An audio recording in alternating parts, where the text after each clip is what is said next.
brought to you by MediaTek. Hi, and welcome to the Mobile Tech Podcast. I'm your host, Miriam Jouar, and today is November 16th, 2023. I'm here at the MediaTek Summit. Welcome. Wonderful. With Finbarr Moynihan. Hi, Finbarr. Hi, Miriam. Good to be here. Yeah, I'm so glad to be here as well. So, it's interesting because you announced the chip, the Dimensity 9300, about a week ago. Yep. We talked about it on the podcast briefly last week, but I want to dive into some of the aspects of that and more generally dive in some of the aspects that the trends the industry is seeing. AI is a big deal, Gen AI in particular, on device, right? And so I'm kind of curious, I have this kind of feeling because I cover, not just phones, I cover wearables and I cover, like EVs and car tech. I get this feel that everybody wants to get in on AI right now. And the only way to do that is some heavy lifting, right? So my question to you is, beyond talking about the 9300, is where do you think the industry is going to go? Because with that kind of horsepower and pretty much everything, how do we make that work? How different do the chips get between devices? I mean, right now they're pretty broad range, right? You got like very small, like IoT level, Cortex M3, all the way to, heavy lifting, like Apple M type silicon, right? On the ARM world. And so I'm kind of curious, as a leader in this, where you see things going. Sure. And then, 9300 is a big deal. Yeah. And I think you're right. I mean, AI has been a trend for a long time, but I think Gen AI is taking it to a whole new level, right? Because the way we define it, and it's a simplistic definition, but I think it's the best definition is, the traditional AI was about sort of making something you had better, enhancing a picture, enhancing audio. Now we're talking about creating whole new content, with these generative AI techniques. So it's a completely new world. But you're right, it requires, quite significant capabilities on the device, on the silicon, not just on our side, right, with AI acceleration, all the other stuff that you need to do, but also more memory, so there's a need for a lot more memory on device. Right? And a lot of it, is going to be using very similar like AI models too, which are pretty heavy right now. And I'm sure they're approved, but at the same time, chips are going to improve anyway. So it's kind of and we're with the Dimensity 9300, like we talked about, we're already running 7 and 13 billion parameter models. Exactly. And those are practical and we'll see real application very, very soon. We've also demonstrated the ability to go as far as 33 billion parameters. Now, that requires more memory. It's going to run slower. More energy too. More energy. So on a mobile device, that's an issue. It maybe just is showing us where the future is going. But these models will get more optimized. They'll get more specific. But I think the scale of the technology problem in terms of what we have to compute isn't going to get that much simpler. In fact, it's probably going to get more complicated, as we know. So what struck me about that 9300, I mean, last year's 9200 Plus, or this year's, I should say, is quite a powerhouse. I've just recently been reviewing the Xiaomi 13T Pro, great device, which is a 9200 Plus device. And beautiful device. It's fantastic, right? So my thoughts are 9300, what we're seeing is, at least on paper, benchmark-wise, you're definitely ahead of the competition, which is big news. But more importantly for me, I think that's another trend I'm seeing beyond AI that seems to be happening in car chips and also in heavier chips that are used in laptops and PCs. Is this everybody's going big and prime, right? We're leaving the little behind. We're leaving these efficiency cores behind. And so my question to you was, and this is kind of something I've been kind of thinking might be the answer, and I want to see if I'm right. Is it that the more powerful cores are able to run so efficiently today that we don't really have to concern ourselves as much as scaling them down to efficiency cores, for one thing, but also because now we can kind of burst them on tasks, right? And that burst takes a lot of energy, but very, very briefly. And in that brief time, if you have the right scheduling of your tasks, you can really get a lot done. And it just ends up being just as efficient. You just fire up the chip when you need it, but very, very short, right? That's exactly it. You hit the nail on the head. I think it's really the confluence of 3 different trends or 3 different things coming together. One, Android and the apps are getting heavier. Right. On average, right? So, what we would consider light apps in the past are not as light as they used to be, right? Secondly, I think the big cores are really performing very well in terms of a power efficiency curve when we looked at the capability of them, even relative to the little cores. And then 3, we can do much tighter, turn on, like burst it on, do it quickly. You get a little bit maybe of a higher peak power for a shorter period of time, and then you go down to low power. You pulse width modulating the tasks, very much so. Right? And even in the boom, boom, boom, boom. Even in the launch event in China, we had a graph that showed exactly that, the little pulses, and it's the area of that matters, right? Not the peak. And we're seeing that with the competition as well. So I think everybody's kind of converging there. So obviously, the cars that are now needing more and more compute power and that AI compute power, they're going to probably follow suit very soon if they're not already. Yep. And then, our smartwatches are probably next, right?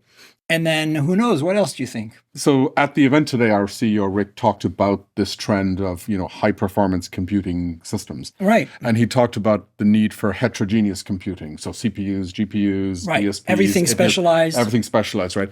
And so those architectures, as we see with chips like the 9300, with what we're going to see in automotive, with what we're going to see in computing, that trend is continuing, right? Right. So for sure, it's going to impact mobile. I think like all of these things, we're seeing some of this stuff first in the flagship. These ideas will come down to the premium tier. These ideas will come down to the mid-tier in time. Certainly I think we see the computing industry also going through its own transformation with ARM-based computing. Obviously, we play in Chromebooks and tablets, and that's important. I always make this comment, but Intel, please make ARM chips. It'll be more interesting for everybody, okay? Yeah. And then as you said, like automotive, the car is going through like this massive It's insane. I'm well aware of it, but I'm writing more and more about trying to educate the public, saying like there's this tsunami coming our way. And the amount of software and computing and integration of ecosystems. Screens and cameras and multimedia. It's going to, like, as Rick said, it's 130, 150-year-old industry going through this kind of a transformation is very exciting. And then I think longer term, inevitably, a lot of what we see in this technology, whether it's computer vision, AI, the computing, is going to come into industrial, into IoT, into lots of these other things, impact smart cities, smart factories, smart homes, and that just takes time. And I wouldn't be surprised also if we start seeing that on the servers because, at scale, they consume so much energy.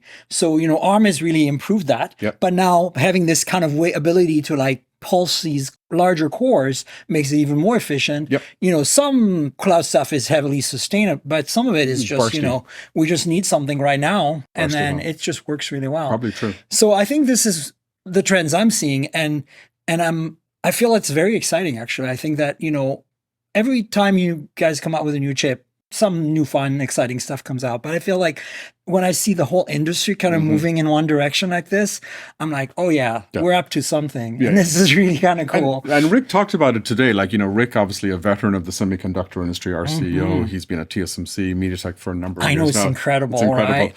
But he sort of described this sort of feeling he has about AI and particularly generative AI as sort of the same thing when he heard first about the World Wide Web, the .com era. It's something quite unique and quite different. And, he's right, I think, in that I don't think any of us can really predict where this is going to go. We would be naive if we said we knew exactly how it's going to map out. But what we are putting out into the world is this amazing capability. Of course, it's developing in the cloud and has been for a while, but now we see it really coming to fruition in the devices with mobile computing and other kind of areas. And I think the next year or two, are going to be very interesting as people experiment and test and try different use cases and different applications. And, we will see what sticks, Absolutely. And, besides, the kind of trends and universality of the big core kind of approach to computing and the dedicated AI hardware that really needs to heavy lift now. Yep. I mean, before it was, oh, that's cute. Yeah. But now it's like, oh, we really need you to get rolling, right? But I think beyond that, I'm still excited about little things like, the OIS core, right? The optimized OIS, optical image stabilization thing you have. It's just to make the OIS, close that loop a little more, right? Exactly. Have that in the ISP, I think is a completely new thing we haven't seen before. I think is really exciting. And it kind of makes sense, right? Makes perfect sense. When you think about it, right? But I mean, we've had that driven by the sensors before, but the path, the feedback loop was too long, right? Basically. Yeah. So, and we're getting to the point now where we can do it much faster. And the actuators are responding faster too, right? And maybe for your world, because I know you care so much about sound and audio quality, right? the fact that we're integrating the 3 HD audio mics onto the recording. So for background noise, if we were doing this on the beach with the background noise now, you might be able to edit it out. You bring that up, but it's been a big deal this year for me. The big change with editing for me and my team has been, AI audio tools. We've been able to record in conditions that were much more unfavorable in the past, and now we can use AI tools to kind of get something that's bad to be usable. And before it was, usable to be good, right? Like now it's actually it's driven by AI, and it's very much a different kind of AI than the Gen AI. Yeah. But imagine if we can make the even input quality better at the start, and then you apply the tools as well. 100%. Then I mean, in terms of audio, MEMS microphones have just changed the game, and they're everywhere now. And the signal to noise on some of them has gotten so good that, I'm recording backup audio on an iPhone right now, and I can almost guarantee you that audio is going to be almost as good as the audio from my dedicated mic. That's where we're gotten to. It's incredible. Yeah, it's fantastic. So those of you out there who don't want to start a podcast because you're worried you don't have the right equipment, pull out your phone and hit record. Good to know. And then use some AI tools. But so I'm excited about Dimensity 9300. I know you've kind of talked about this a little bit before, but give us an idea of Vivo launched the X100 series today. I mean, earlier this week, but you had it on stage. It's the 100, the 100 Pro, I believe. Correct, yeah. Both with the 9300. Yep. So those are the first. I know they're not coming to the West. At least they're coming to global markets, but not the US here. Do you think we're eventually going to see some of these chips adopted by some of the big players, like maybe OnePlus? Because I think, obviously, I don't see Samsung doing it anytime soon. Obviously not Apple. Probably not Google, because unless they realize one day the Tensor is not so great. Do you see something like that happening, or do you think it's another year or two away? I think what we'll see, like what we've seen in the past, is certainly China market is going to be very important for 9300. Vivo and other OEMs will launch. Xiaomi. We're very excited that Vivo was out the door so quickly with this device. They've been doing this for a while now. Yeah, and but I think we're now on the third generation. We've got a certain momentum built up. There's a certain credibility, there's certain experience that people have with our Dimensity 9000 series. So I think it's inevitable that would happen. But certainly, I think the initial markets for us will be, the China market, plus of course the overseas markets that those OEMs like Vivo bring those phones to, whether it's Southeast Asia, India, Western Europe, whatever. So we'll certainly see some of that.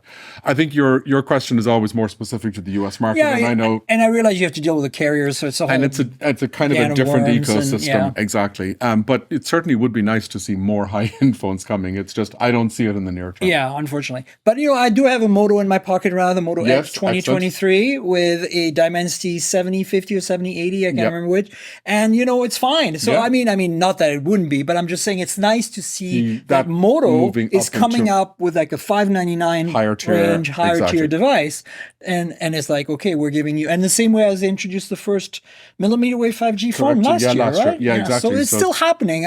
For the audience, in case you haven't been paying attention, it's just I have dreams of like a OnePlus 12 or something, coming to the US with a we can dream. Let's dream together. So well, listen, is there anything else at the summit that you think is super significant that my audience should know? 9300 is obviously the bread and butter for us because of mobile, but well, I think tomorrow morning, you particularly given your interest and background, you're going to enjoy the discussion we have on automotive. Of course. So we've brought our partner NVIDIA. They'll be on stage with us. They'll be talking about how AI is going to shape the future of the automotive industry inside and outside the car. So I'm sure you're going to geek out like hell on that. We've got some connectivity news. Okay. We'll be talking about RedCap tomorrow. Okay. We'll be talking about some new Wi-Fi solutions on the Wi-Fi 7 portfolio tomorrow. So there's a bit more news there. And then I think we're going to finish the day tomorrow with a little bit more of a business update from some of the regions. Fantastic. Not just the Americas and Europe, which we've talked about before, but also we're bringing in one of our leaders from India to talk about the India market. Oh, that's kind of an exciting market. I love it. And a very dynamic and very fast-moving market in many areas right now. So I think that's going to be an interesting session tomorrow as well. Fantastic. Well, we'll get someone from MediaTek to come and talk about some of that in a week or 2 or 3 when, it's all, the dust is all settled. Absolutely. Because I'd love to hear more about it. That would be good. Fantastic. Thank you, Miriam. Finbarr, pleasure as always. Thank you pleasure. So much for being on the show. You're welcome. We'll have you on again soon. Of course. Thank you. And we're back with a whole bunch of folks at the MediaTek Summit in Dana Point, California. So we were going to do this by the pool, but then the pool was too cold. Yeah. We were going to do this outside, but because we have a fireplace, and I'm pointing at it right now, but it's really hot and sunny outside, so we can't win. No. This is the win. Yeah. What we're So doing this right is now. it. This is it. Yeah. So folks, there's 3 big things that happened this week that I want to cover on this podcast, and one of this is going to take us most of the podcast. I think it's going to be Humane. Sure. Okay. Then we have, I'm wearing my tag still. Then we have the whole nothing Apple iMessage RCS. I don't want to call it a fiasco, but it kind of is. And not due to somebody, any company specifically, just overall, right? And then what's the last thing? Vivo X100. We don't know too much. No. I haven't even looked it up yet. Neither have I. But I have a phone. Have any of us? I have a phone. There's a new phone. Yes. So let's start with Humane. Who has thoughts? I have many I thoughts. think pretty much everybody has thought. Yeah, that's right. it. Yeah. So Shannon hasn't even. This is your first introduction. I've been at this event drinking booze all week. I understand. No, I wasn't. Let's hear. Oh, But this is question. last week's news, which is really I was crazy in because Japan. Okay. there you go. But like Japan I'm is so better confused. than the news of this humane tech. I Because like agree. in our group chat, this dropped and people were asking like, does anyone have a contact? Does like the concept of what they're trying to do is large. It should be a big splashy launch, and yet nobody in the tech space has seemed to be able to communicate with this company who is saying that they are going to disrupt the tech space. Yeah. And yet they don't want to talk to any of us. True. So for those who don't know, it's a little computer that's running a SoC that's connected to the cloud all the time, has built-in 5G. Talk about how little it is, Nick. It is the size of like a matchbook. You wear it. You wear it. It's a wearable. It's very small. It is, I mean, I would say it's 1/3 of your phone. It's less than that. It's very small. Yeah. It looks like a match. It's maybe schmuck. 3 inches Small. high. Yes. But the idea is you have this magnetic clip that it clips onto your clothes and you wear it on the outside of your clothes. So if you have a jacket, you magnetically connect it to your jacket or a shirt. But the funny thing is, in all of the demos that they were showing, it is so heavy that it pulls down on the clothes that you are Is wearing. it really? It's Yeah. about Yeah. as heavy So as if you're wearing tennis a ball button-up is the tag. shirt, Yeah.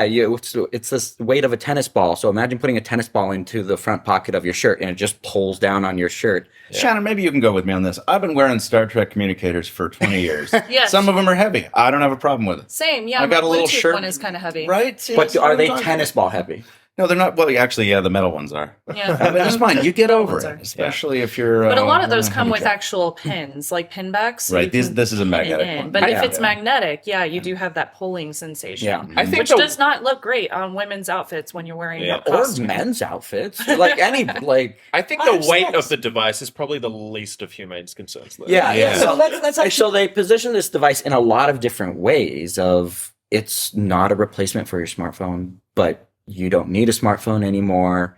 And you still have to pay for a cellular line Right. to use it. Yeah, exactly. So So, that's so, actually- it is a phone, Oh, okay. It is a but phone. it's not a phone. but speaking of the battery setup, so there's a tiny battery in the device that will last like an hour or two or something minimal. And then I think it's Oh, actually yeah. cool that the magnetic part that clips to it in the back is a wireless inductive charger with a Battery. bigger battery. Yeah. So you can continuously Oh, I swap see. batteries. Yeah. and they call it a perpetual battery system. It's or a perpetual perpetual power power system. system. That's And I'm like, BS. so it's a hot swappable battery. But Yeah. no, but it is clever. Like, let's not like there's such. I think the thing that I would like to talk about eventually is how everybody's. Can we curse? I forget. How everybody's just going to dump on the thing. Yes. And I'm You cannot tired. edit it. Got it. I'm tired of it. So I don't like that. So the perpetual power system, whatever. You can make fun of any kind of marketing, Yeah. whatever. I want to give it the credit that it's due because you're right. It's clever to have the magnetic backing double as a wireless battery pack. Then like, oh wow, I'm running low on power. When you Let me buy swap it, a you new get one. two Yep. wireless backs, so you can swap in a battery really quickly, like we used to be able to do on smartphones. That's really fun. The predominant method of interface is not a screen because there's no screen on it, so it's voice. Predominantly. The one that they want you to use most of the time if you want to talk to it, it is an AI-powered assistant. They're using a variety of AI models to answer questions like, who's texted me and what's on my calendar and like some of I mean, I like the concept, but I feel like what they've done wrong so far is everything else. Like the marketing, the messaging, the positioning. I think that, there are some good elements in there. There's apparently as good as you can make an ultra wide camera system with a Snapdragon chipset of some kind that runs the show.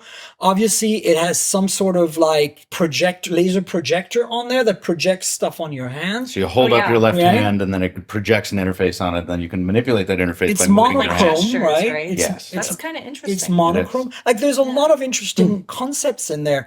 But I think, because it was hyped for so long with such like very controlled leaks, I really honestly think, and, sorry, Sam Sheffer, if you're listening, because we work together at Engadget, like I feel like somebody needs to check this company on their messaging, their marketing, and their PR. It's just not, like, it just doesn't make sense. And the other thing is, as much as I understand that, I can see their point of view of like, we need to, it kind of needs to be a clean break. You really need to immerse yourself fully in this experience and have that cellular connectivity and stuff. That's not the reality we live in. We all have these connected devices that already work for us. Right. And who's going to switch to this? Even the person who's the least tech savvy and is probably going to be using an iPhone, have a relatively decent experience on their iPhone already. Why would they switch to this thing? And the fact that you have to pay $24 a month in addition to $6.99 for the device. I think the price of the device is okay, but $24 a month for connectivity that includes, voice calls and data, includes access to very nebulous, pardon the pun, AI cloud, support. Like you're basically subscribing to various AIs in the cloud through that service as well. Through their backend platform. And it's they're billing it as a virtual network operator, and there's no roaming. The roaming costs more. Like what's the point of that? The kind of audience that would spend the money on this and experiment with this wants to travel the world and has the kind of money to travel the world. I don't know. I think that's another I think that's like it hanging on your shirt weird. That's a tiny little thing. I think the principal problem is what you brought up initially, is that the messaging, part of the messaging is, in fact, this is more than the phone. This is beyond the phone. This is post-phone.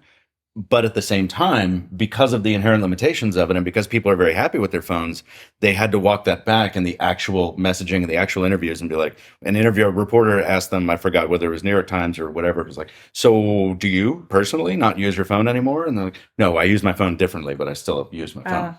So this product, like this version 1, then why is have not a going to separate work. connectivity for it? Because they didn't want to make a little puck that connects to your phone, because in my opinion, it sounds too unambitious. This is a company full of people who 100%. are very ambitious. They want to change the world. They want to put a hole in the world. And you can't do that by saying like, hey, we released a Bluetooth dongle for your iPhone.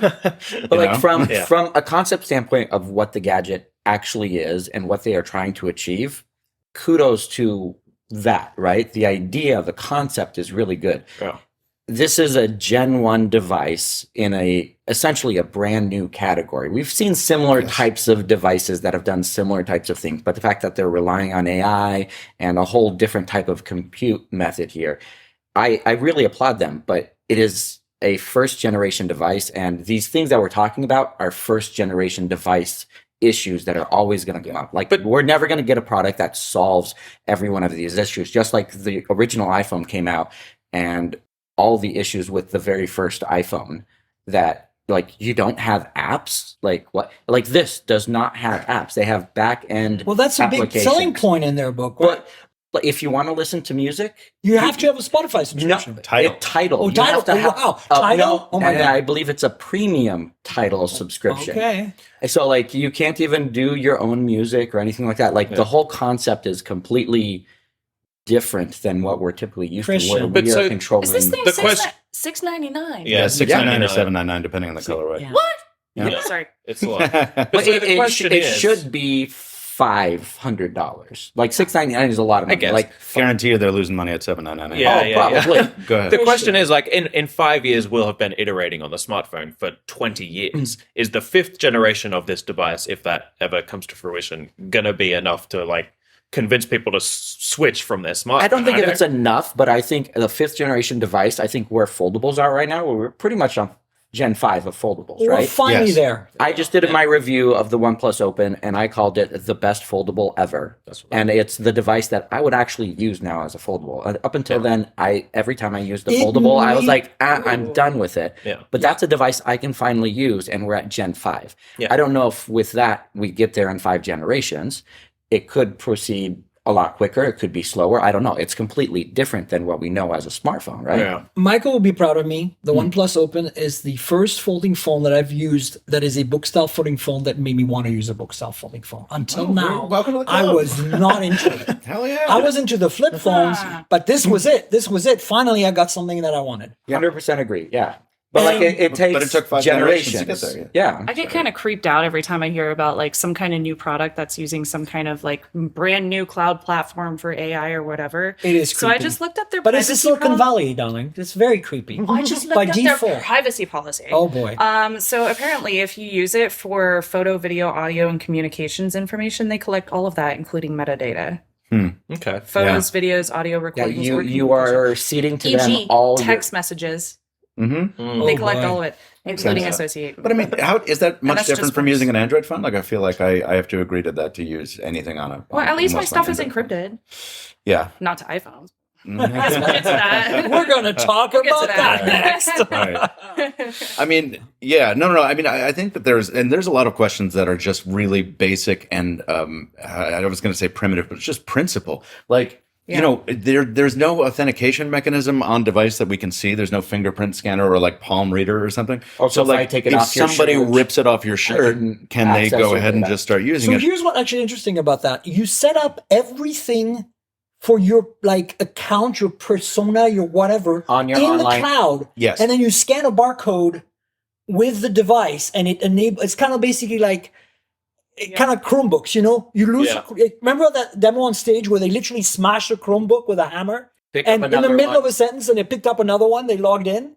And it was right where the cursor was blinking with the text they just typed because it was a Google Doc. Magic And the I'm cloud. like, and people were blown away. And I'm like, I think this device is exactly like that. So, but that doesn't address your concern, which was how does it authenticate? Yeah, and I think that We don't know. And how does it authenticate? Does that the camera fix You're it? our Is security it expert. open source? Come on. Like, no. What was the? Are there any audits? Yeah, who I knows? see nothing. There was a phone, I believe it was the LG G8, and I think a couple devices tried this that had a built-in piece of hardware that would read the vein pattern in your Oh, phone. yeah. Yeah. And I think they did that for authentication, if I'm recalling correctly. It was very, very poor. It was poor, but they could conceivably do this. I could see a V2 or V3 of Humane being like, "Cool, hold your palm up. Are you the person I know?" So I mean, Or I think even just flip it around for facial recognition, something like that. I would like not and- buy that. Hell But no. like- no. But I know what you're No, saying. but like, They're technically on device to on-device, achieve yeah. it. But you know, this is the kind of Apple-esque, because we didn't mention that the two Yeah, they're folks in charge of this thing are And I veterans think of they're that. in a relationship too. One They of are. them looks like Lisa Kudrow of Friends. bit, You know what? yeah. Phoebe, sorry. Yeah, The yeah. character Lisa Kudrow played. And it's a bit weird. We want to talk about that video in a minute. I just actually. got that joke that you dropped in the group chat. Yeah, You're there you like, go, I don't think right? I'm going to be trusting Phoebe's pin. That's what I said. Yeah. Anyway, Phoebe spin. Not for me. But so, I mean, we have a lot of questions, but the problem is we can't answer them because no one can use this Because they device. don't want us tech people to have access to it. Did anybody order it? I ordered it. You ordered Did it. you? Yeah. Andrew, What's the shipping on that? Like, They say early 2024. Okay, There's no cool. target window. Andrew ordered it as well. I think a few other folks. Andrew Edwards, yeah. Edwards. Yeah, there was a couple people that did say that they ordered it. I mean, it is, from a technology standpoint, it is a very appealing It's device, very interesting. right? Yeah. Whether or not it's actually usable in the real world, that's a whole other question. Whether or not there's security concerns, whether or not you should be paying an extra $24 a month just to use this device when I already have a phone. Like, there's 100 questions to be answered. But from a tech standpoint, incredibly compelling. Is Yeah. this the next generation of where we are going? I doubt this is the product, but we will get there eventually. I've heard interesting speculation on that from a lot of smart folks kind of repeating each other, saying like, this is a bummer because these are some really great ideas and it's a shame for them because what's going to happen is a big player is going to come in and just essentially steal that, that notion, do it better or do it faster and just kind of annihilate them. Like, who was it you who said like they're going to be the Pebble? No, it wasn't me. But what I'm thinking is going to be the Google Glass. Like, I think they're going to piss people off because it's so, the mindset, the messaging, the whole approach is so Silicon Valley douchey that people are going to see the product and immediately identify you're a dick. So I don't think you're wrong, but I think what would we, from a messaging standpoint, you're right. But people overlook the fact that they spent so much time in that weird launch video being like, listen, it's not always This on. launch video. It's not listening for a wake word. It doesn't have the camera on. You have to touch this thing to interact with it, which is in fact one of the things that people are complaining about from a usability standpoint. It's like, what if I have my hands full? I can't tap it. But that is like, they've put a privacy firewall in place that's like, unless you touch the thing, it's not doing anything. It's just sitting on your chest. So they're going to need to, and there's a little, what do they call it? A privacy light? There's a light on it to tell people when it's listening or watching. So it's like, I don't know what more you want them to do. Like from a technology standpoint, what they're actually doing, both of us right now are wearing these Meta glasses, right? Yeah. They have a camera in recording the whole them. They one. have a chipset in them that can do voice recognition. We can listen to music, we can do phone calls. The only difference is it's not doing real-time compute, right? And we don't have a display. Is the product that they're talking about this thing that we're wearing on our chest, or is it an evolution of these glasses where we get a true AR display? Like the industry's been talking about for years now, like AR is the future. Like, is this just another iteration of what that AR environment or future is? Like, where do you see that coming into play? Like, I don't think there's not going to be in the same way as Google Glass. I don't think there was a valid reason for people to be pissed off. I think this is going to be the same thing. Like, you can put all the privacy lights. See, this works because Google Glass launched without a notification light. You really could have been creepily recording anybody. That's true. why most people were pissed off. That is true. Right? But my point is, I still think people are going to perceive it as that. They're going to be like this, what you're wearing, people can totally be on board with it. Because, first of all, it really looks like glasses for the first time ever. Like the Ray-Bans, the Meta Ray-Bans. Yeah. And, they got the big light on it, but also it can only record for a minute. Yeah. And I don't know. There you go. Hi. But you're right. And I think this is something that that's also just kind of worth talking about, or mentioning. It's like, this is not the world Google Glass launched into. Google Glass launched into a world that still wanted to be enthusiastic and optimistic about tech. And now we are jaded and openly hostile. right? Just speak for yourself. No, but it's not. And I'm not talking about the media. I'm talking about normal The general people. public, Just like, what are those Silicon Valley Fs doing? And that's what I'm worried about. Like, I don't think because it's a different context, but now we've got maybe all the security features built in for like maybe there is a good, properly private or whatever. Maybe there's a good light. Like you said, there is one, I know. Yeah. But like maybe still people are going to be like, oh, you're one of those people. Definitely. You know what I'm saying? And then the other Definitely. thing is the video really kind of reinforced that. Like it was so tone deaf, so really weird, right? It was one of the weirdest launch videos Yeah. I've ever seen. Like, Yeah. He Christian, didn't smile. I was just watching it on they mute were and so they- unhappy. No, They're it's jaded just about blank their own stares product. They talking look about a so product, mad. and like they're not excited about the product that they're launching. Like But then they say phrases like revolutionary, life-changing, Yeah. world-changing perpetual technology. power system. The trouble is that like it's so easy to make a video like that by accident. Like it's like because if you're on camera, we all know it. It's like You need to be if you're- overexcited on Yeah, if you have camera a to director, be a good a director little will be like, excited. you need to give me Somebody should have given 130% them of that some smile. sugar and Yeah. get them a little hyped up. Yeah. But yeah, I think the other thing is like, and that's what I mean by that kind of the positioning and the messaging is like, I can understand that they don't want to talk to the tech media first. Fine. Talk to the Wall Street Journal and to like the lifestyle people. That's cool. But at the same time, I feel like that video was really, really didn't make it it didn't make it appealing to the average person. I know it's not for the average person, but I feel like they have a No, like potentially you better. have to be an incredible techie person to actually want to have something like this. But yeah, And but my then point the question they're too, not targeting that. well, like not the They're incredible targeting techie person from our standpoint. They're targeting Silicon Valley elite. They're friends. Maybe. Well, but look, who else is going to buy the thing? They're targeting a segment that has the money to buy it. Like executives with assistants. they're targeting the 1%. Like Yes. like you They're- have to have a lot of money they just to should drop on target this the because LA you still crowd. need a phone. They should target the LA crowd. The movie industry people. Hollywood. Hollywood. Hollywood. From tech elite to Hollywood elite. Yeah. I don't know, Christian. Are you mad about it, or you're happy about I'm not. it, or you're just I'm indifferent. I'd be excited to try it out. you're so but- jaded that you're just like, I don't care. No, it's not that I don't care. It's just until I can check it out for myself. I think I'm really looking forward to your review, and it's great because you don't have any strings attached. No. You're going to be able to review this. Yeah. Like, I mean, not that you usually do, but my point is, like, you really don't have to figure it out. Like, you can jump into it from a techie perspective. That's true. You know, What's the refund policy, though? That's a good question. Yeah, it's California, so 30 days, right? Probably. well, that's gone. Oh, it is? We lost That's that. done? That's done. Wow. Have a big... So 0 refund policy. Sorry.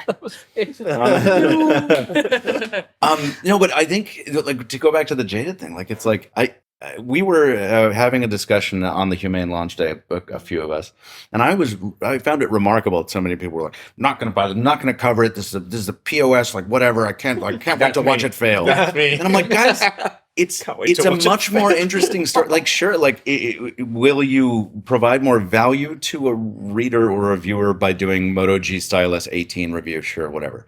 But this is a new category, a new experiment, and even if they fail, it's a really interesting story. So 100%. why are we so just 100%. like, no, like nobody's fucking happy? I think you have to moonlight as a Riker from time to time to really get this product. Absolutely. Right? Yeah. Absolutely. Yeah. Well, Riker did lose his combat on right side that one time, remember, in the game? Oh, that's right. True. I think from my perspective of being jaded in that situation, in that conversation, is I don't want to spend my personal money on something that I know I would never use. Yeah. And yes, from a business standpoint, I could probably make my money back You with, could definitely make that money. but like, it's a product category that as a category itself, I'm personally not super excited about. And so why would I spend my money on it to do some work that I'm not super excited you can about doing the recoup work? You're not your in that money. niche. Yeah, I'm not in that You niche. can recoup your money with one vacuum cleaner. Come on. I would rather do a vacuum, like I would rather do a review of vacuum cleaner because for me that has more personal, tangible use. All right, in real life. I'm leaving. Yeah, no, you can walk out the door, Fisher. I would rather do a review on a vacuum cleaner. I would. Get out of here. Quote of the day right there. Holy Quote of the shit. day. We have 3 robot vacuum cleaners on This is 3 gonna different be the floors of title our of the house that podcast. run every Right. single day. Right. They mop my floors. They Listen do up, vacuum real sponsors. things for my Oh life. my God. We're gonna get all the vacuum cleaner people now. You should get a robot vacuum, Fisher. I have No, I want to get that. You should I get a will second. never review Speaking of which, speaking of Silicon Valley Elite, I want to get that $1,500 one. Have you heard of that one? The one that instead of using LiDAR, actually uses a vision system like Tesla does Wait. to actually. Actually shifted to robotic vacuums. Yes, still talking about yes. the No, dollar. we're gonna go back. Okay. But I'm just saying, You want to like, go with me? if we're gonna talk about vacuums, I'm actually intrigued by that one because it can identify poop. No. Well, we've been having Do you those have a lot for a of couple poop years. around? You talking Rebel Rock? Because that's been around for That's the one. 2 years. It's 2 years. true. I have I've reviewed a couple of them, Rebel yeah. Rocks. They're pretty good. It's a Silicon Valley startup or something. It's not like a mainstream Chinese thing. No, it's a Chinese. Robo Rock? Yeah, they're Chinese. Yeah. 100%. It's not Roborock. It's not one. Oh, okay. No. Well, Roborock's been doing that poop Poop identification. identification for 2 years. Yeah. That's the second name of the title of the podcast. Poop identification. All right. So Moving on. no, Fisher's almost out of okay, this. so, no, you watched the video. So, like, what did they? What are the use cases they showed us? Let's go through that real quick. Oh, some interesting we do have ones. to hit that one. Yeah. An interesting one. One of the ones that worked was that you can control what music you're listening to with palm gestures. You can see an inbound text message on your palm with the laser projector, or it can be read to you, and you can reply to it, and you can have the onboard AI make you sound different ways. I have opinions on that. I don't like that, but those are the kind of pragmatic things. The 2 most famous faux pas in this video are direct, confirmations of why AI is not ready for this job yet. Because you're supposed to be able to hold up a handful of food to the thing to show the camera and be like, How many pistachios? yeah, how much protein is in this to track It was your protein almonds, goal. wasn't it? It's a handful of almonds. The device said And something he like, there are got it 15 wrong. grams of protein in It was this, which is totally like a 300% inflation of the actual thing. But of course, since it's AI, it's saying that confidently. You're like, so- okay, great. And then what was the other thing? It was, It was a yes. piece of news. How do I best view the next solar eclipse? Where Well, should I that's what be it next was. year? And it's it like, totally gave the New wrong Zealand and location. Australia will have the best viewing. And it's like, no, actually, that's a North American eclipse. It's actually Cleveland, Ohio. You can have the full eclipse. You should come visit me on Hey. Eclipse Day. Yeah. But are you going to live This stream was- it? Yeah, totally. Okay, great. The kids have the day off of school because of the solar eclipse. www.nickgrademoonstream.com. It's the Fandroid, astrofandroid.net. Astrofandroid. I like that. Register You should that. register that. Too late. But I mean, it's kind of wild that the video made it to production without that being fact checked. But I think it Oh, speaks to 100%. our willingness, I'm willing to give him a pass on that because that's a mistake I would have made. Because when a computer tells you something, you're used to like a Google result. You're used to something that's actually fact checked and like good.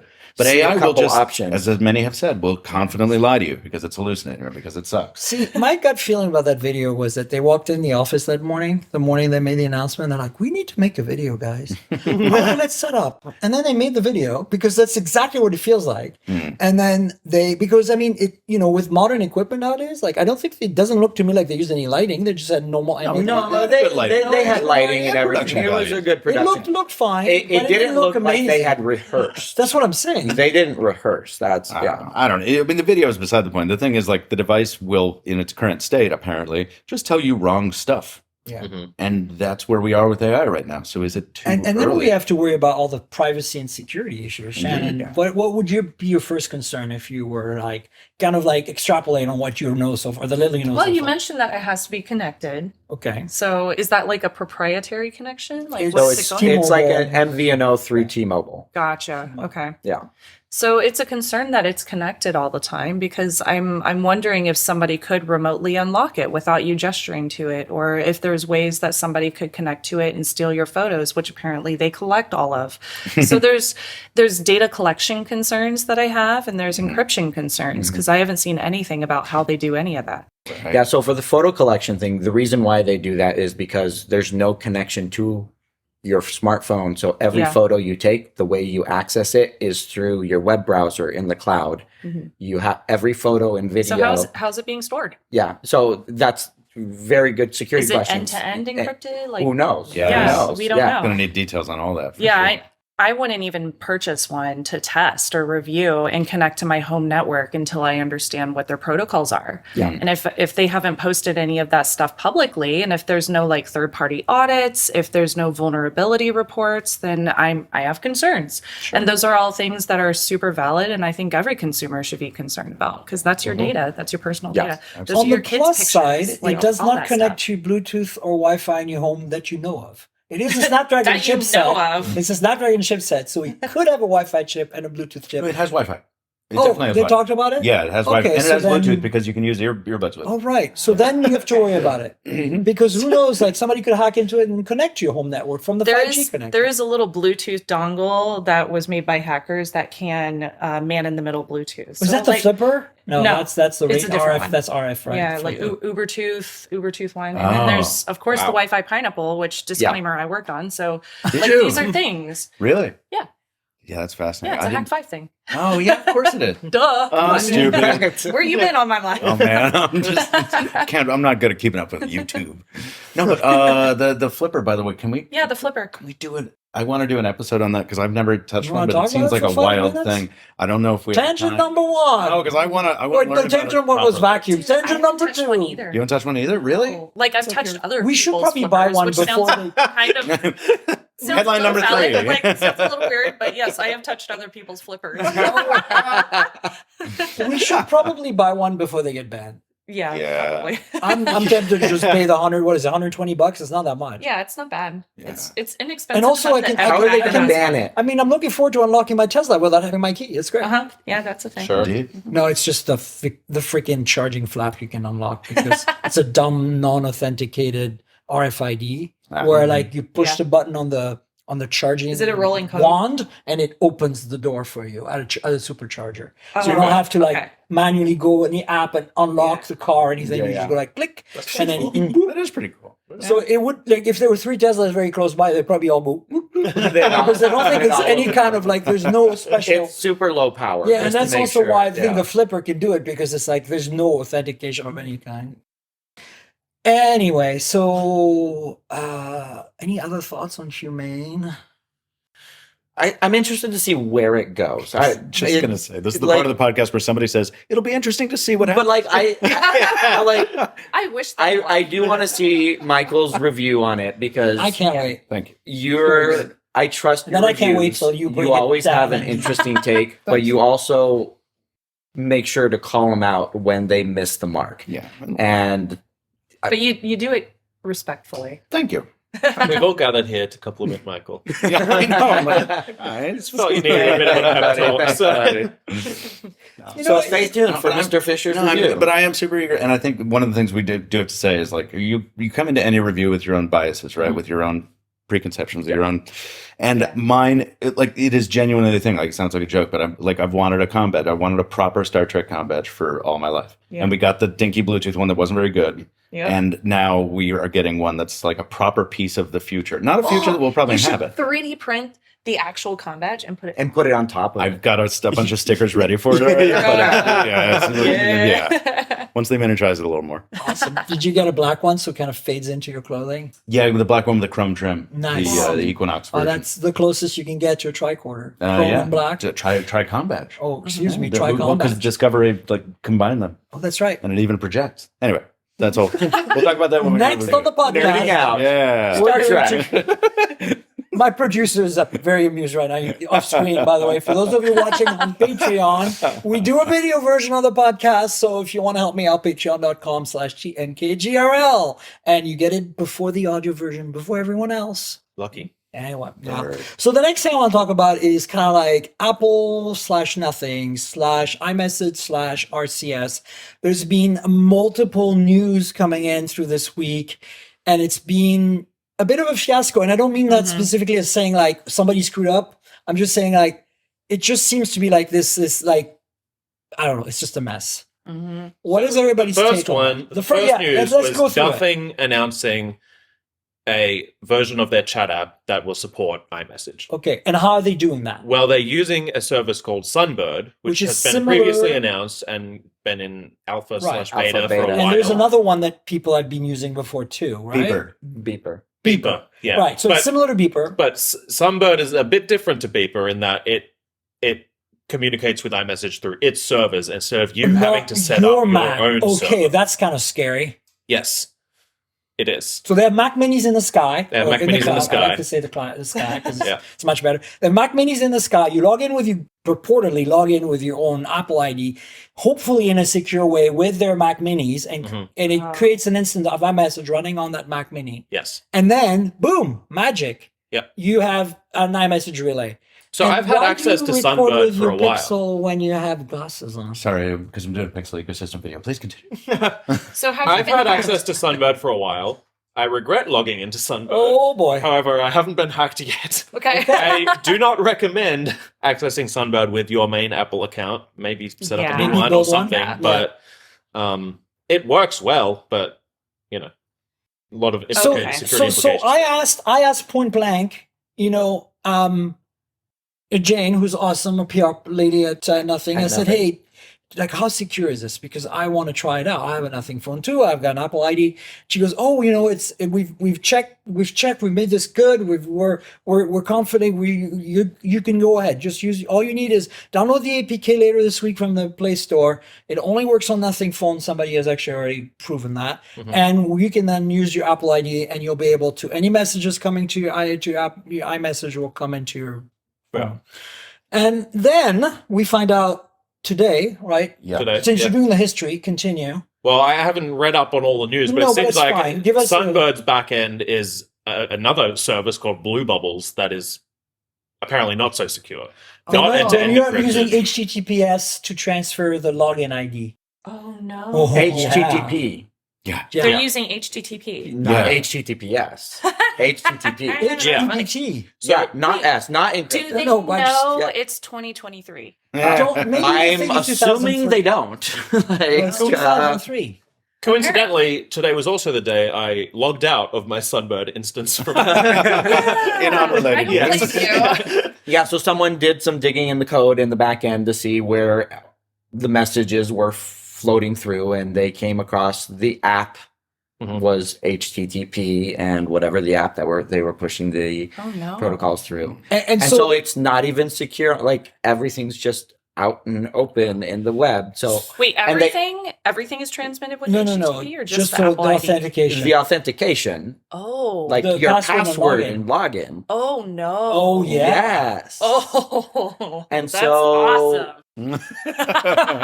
So you should dig into this a little bit more. I'm I'm sure sure you're you're Hold on, very I'm gonna buy a excited flipper. about Now it. that I've Yeah. broadcasted that I've been using Sunbird, I'm going to go ahead and change my password before this Yeah, you podcast. should. Yeah, right? Yeah. I'm gonna fire up a pineapple. So what's your login ID again? in the hotel lobby? We're gonna have a good time. With all the tech people. Yeah, so like Oh, yeah. they're pushing this. We can do end-to-end encryption and blah blah blah. But I'm like, your login information is not. To be encrypted. fair, I haven't been able to. I haven't had I mean, it's time hashed to reach still, out but to it's- Jan and to reverse the hash team. it.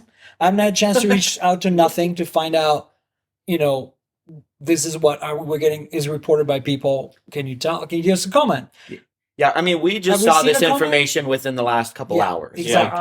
Like, So by the What we time- don't know about that like month. during Yeah. the keynote this morning, that like it was in our chat. We will update you Yikes. next week because you're gonna get this on Sunday, and I would suggest check out the news because there'll probably be something about it. I mean, there's probably a couple articles up already about. So hopefully by now, when you listen to this on Sunday, hold off to doing this if you have nothing from to.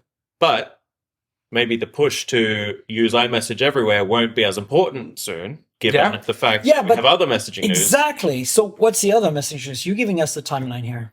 Yeah. Happy to. Apple announced that it will be using RCS sometime in 2024. So Okay. So the question is, though, what level of RCS is the base implementation? Base or are we implement- getting it's the standard. encryption that Google's doing? it's standards-based implementation of RCS. Apple says that it is Shannon's reportedly fine. working on helping change the standard to support end-to-end Okay. encryption. But I mean, So what's your take? Should Apple, like in an ideal world, should Apple use the Google encryption thing right now and just call Yes. it a day? Okay. Yes, they should. I mean, Google has basically given it to them. They were just like, "Hey guys, like we have this thing and it's open, so Or like, should- anybody can use it." Google just give everything back to the standard Yes, that would and be make great. Google's version the standard, and then they can just. But I adopt think the problem standard. is the reason why it's not in the standard is because the standard, as all standards, especially 3GSM, which is heavily Yeah, Europe the based, standard's so they're basic. slow as F. Yeah. To approve they them. don't No, give I know. a I know. about it I know, but like time wise. then we're gonna have these two competing versions of RCS that should be compatible. I don't think they'll compete for long. No, but like they should be fully compatible, but they won't be fully compatible, and then we're still They'll be gonna have- compatible. It's just the back-end stuff. the back that- end. Yeah, but Yeah, we're just which we care about. And Which it we should, care about. It should. yeah. You know, From a security standpoint, like you're Yeah. gonna have different protocols trying to speak to each other, and like we're encrypted. Well, so how do maybe we they're make gonna the be handshake? like- maybe They're blue gonna be bubble like versus green bubbles. Somewhat Maybe equal encrypted protocols, Yeah. hopefully. But Apple is not layering on their own implementation of Yeah. RCS. They're just using the base one, which Right. means, in the way that I'm understanding it, if you're on Android and your friends are on iPhone, you're still not going to get that encryption back and forth Correct. between each other. But you're gonna get the new features. But you Better will get videos, features. better photos, Yeah, you're gonna you'll get get the better- responses. I'm You'll optimistic get that the the standard will usability change. So, change so I hope so relatively too. soon. who I really thinks, even though they're doing this, we will still have blue bubbles? Well, I was and just gonna green ask. bubbles? There's zero chance that's going to change. Exactly. They're not. They'll change their messaging Shannon- from encryption I versus don't care. unencryption. It'll just be like how you know you're using iMessage care. instead of not. Honestly, like if I have friends that are going to judge me based on the color of my bubble, Screw then I them. don't want them to be my Yeah. friends. Good. Like I those are love not the that kind of answer. friends I want in my life. Big agree. Yeah. The problem is, it's all those iPhone users that are like, "You're an Android like- user. We can't be No, they're friends." literally parents now shaming other parents because Oh, What? all the That's time. like horrible. I've read a story on that. Like- I'm like, School group chats for like was parents. it you who was telling me this? No, it wasn't me. Well, but you like, know what? If but they they're do like, that, I'll why? send them a Why picture is of all my somebody? phones. Why did our group chat change the bubbles and whatever? And I don't understand it because I've been on Android forever, right? Yeah. But yeah, there are people who are like school parent group chats and like, why is there an Android user in here? You're ruining our group chat. And like, we're just trying to communicate Oh, about our that's children's so sports, mean. when So- are we picking people up? And they're fighting about why is there green bubbles in this chat? That is terrible. And they're like 35, 40-year-old people. Like, it's not they're like teenagers or anything. These are adults who have real Michael jobs. has some and- thoughts. I'm not going to go into it. I long ago adopted the European model of, hey, I have a chat app that I like. It's called Telegram. Pick a Yeah. damn app. You know how Stop I do it? You know how I do it right now? Because I use the messages app from Yeah. Google, which I I use Google love Messages. because most of my friends are on Android Same. and then it's encrypted and everything RCS. But because my spouse is on iPhone partially, and so I end up with I end up with SMSing essentially, right? And you know what? I turn off my iMessage on my iPhone on purpose. Yeah, I haven't So used that it. if I use my iPhone to text someone, they get a green bubble and screw you. I don't even want to use it. I've denied Apple iMessage. I have boycotted iMessage from the day it came out. At the time, initially, it wasn't because of any of this compatibility stuff. It was simply because like the way they were doing it was the worst implementation of the idea of a IP chat's based system, because it was so tied to the phone number that the fact that you have to disconnect from their servers to use an Android phone, and I swap SIMs all the time. My solution was turn off iMessage, never deal with it. And now with RCS, I have the reverse problem, but it's easy. You can send a text from a Google phone with even if you don't have the old phone with you, and tell it to disable RCS on that phone number, and it will do remotely. Oh wow! Like there's some authentication involved, but it works. I've done it. It's great. Oh, that's so cool. So if you switch to an iPhone and you have RCS enabled right now on an Android phone, there's a possibility that some issues might happen if you switch to iMessage. So you can turn off RCS on that phone you just left, even if the phone is being lost or stolen, and then go. Yeah. So like the green bubbles thing is still going to be a thing. Yeah, But hopefully a bit less of a thing. Yeah, but you'll finally get the notifications that people are typing. You're finally going to get high resolution images, high resolution videos. I think the one thing that's still going to be this disconnect is iPhone users just have FaceTime built in. Yeah. Right. And they're like, oh, let me just jump on a video call with you.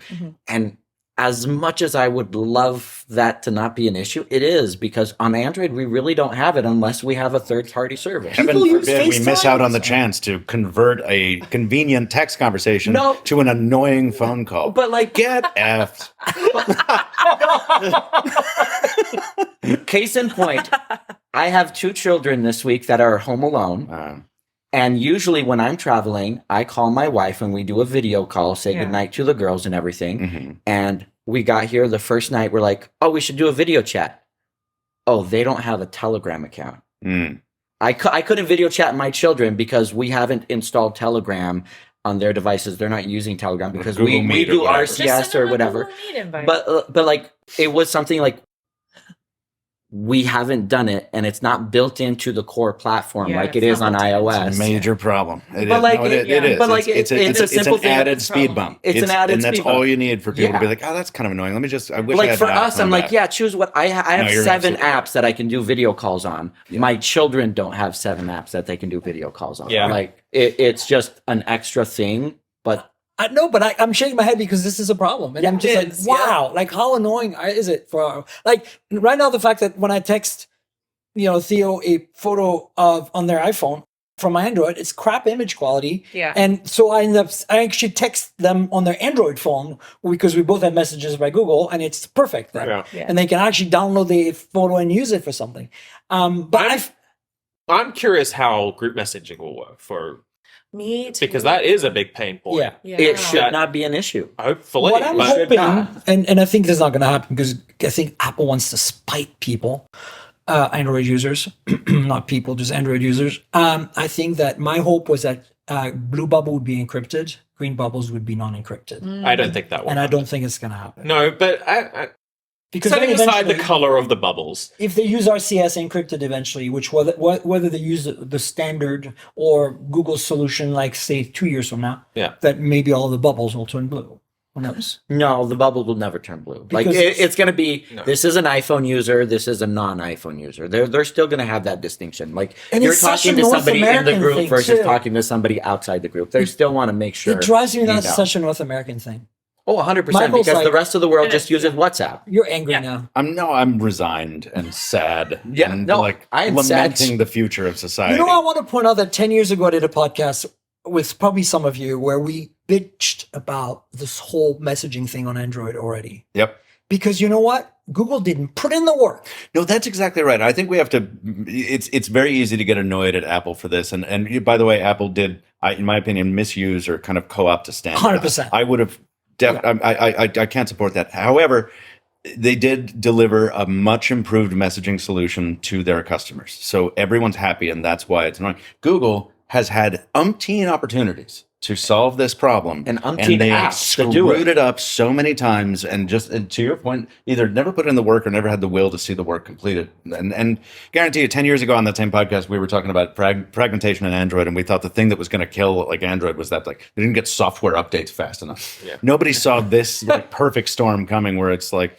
Apple's just going to keep improving things, and Google's just going to keep like fumbling the ball. Yeah, exactly. Running to regulators to, we were also, fix it. if you told me 10 years ago we were going to get 7 years of software updates or whatever because California is mandating it for the right to repair bill, like, wow, right? Yeah, Like, I don't know, is it 7 or 5, awesome, whatever it is. Yeah. But Very excited about that. So let's move on to the last thing. I know Michael's just going to get up and leave right now. We're going to talk about a phone that's never going to come here. Can we talk about a phone that's a Chinese phone, please? Look, the reality is this.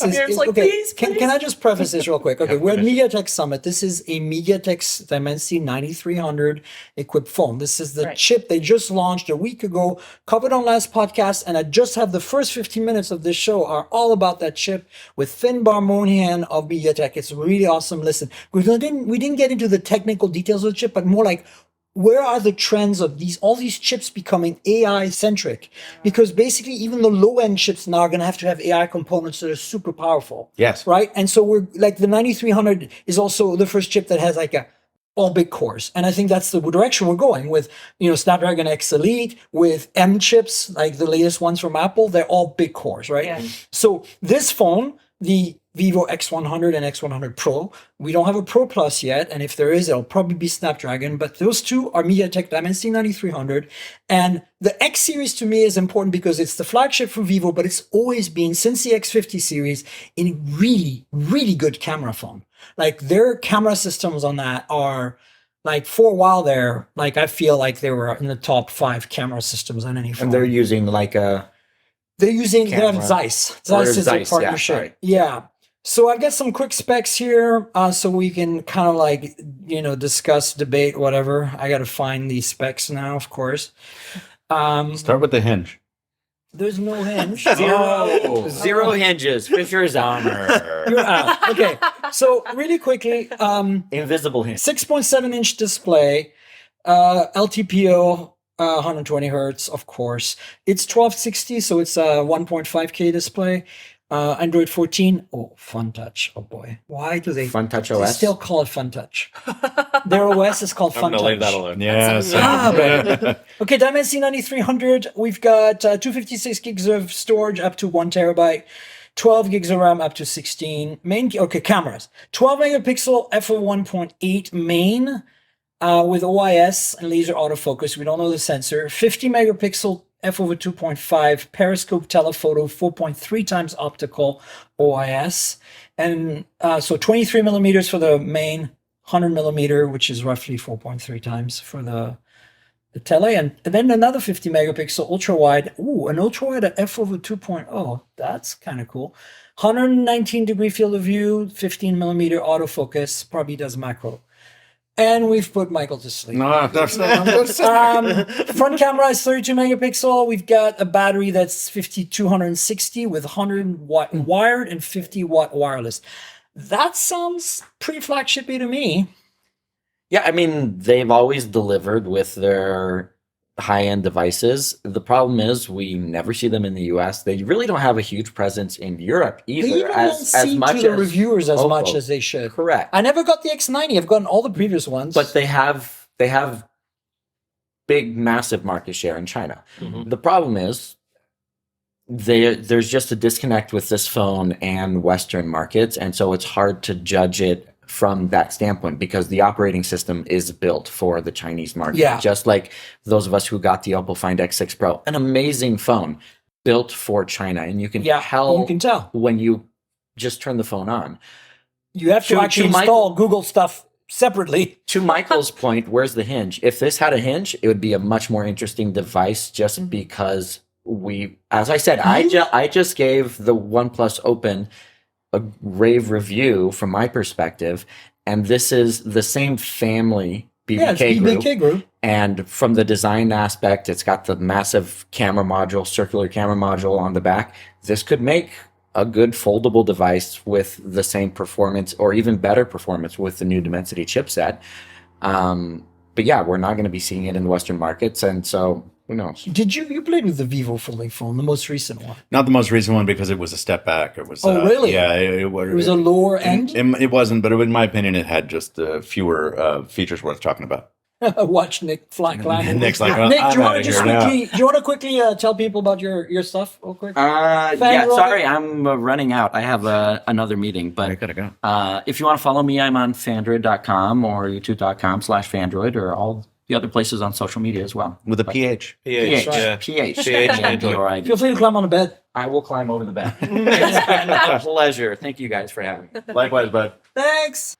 So, Michael, what about that Vivo? The foldable? Yeah. No, I didn't import it because to your point, they don't seed a lot of samples to North American reviewers for obvious reasons. Right. I had to chase down the first Vivo X Flip, which was probably the best foldable of 2021, at least for a few months. So it came out in 21. They didn't do anything in 22? Or 22. I probably got a year wrong.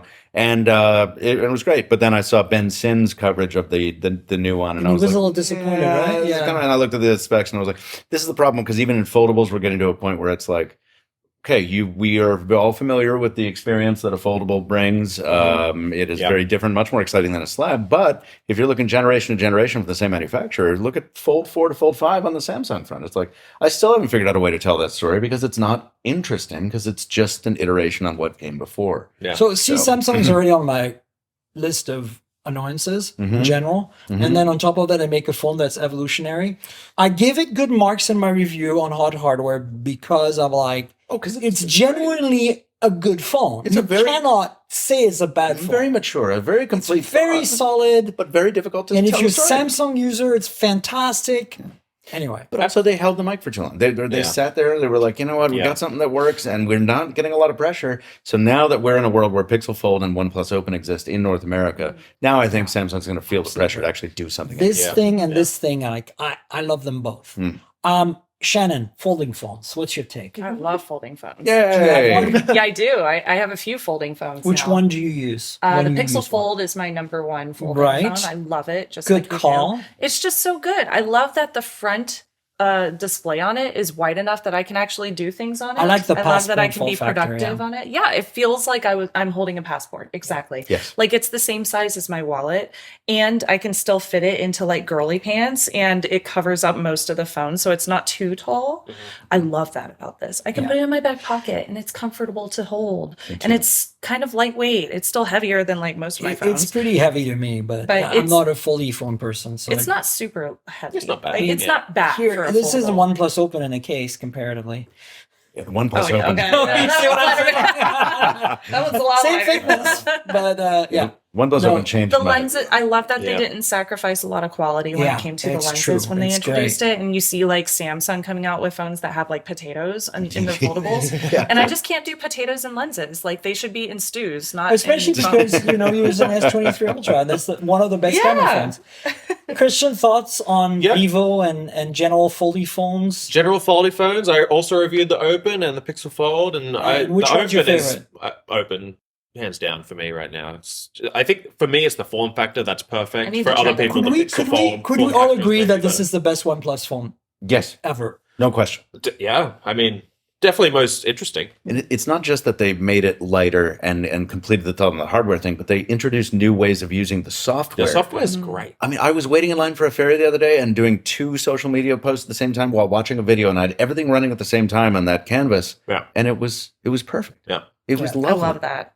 Sorry, I didn't mean No, to cut you No, off there, I mean, but I it's agree not- with you.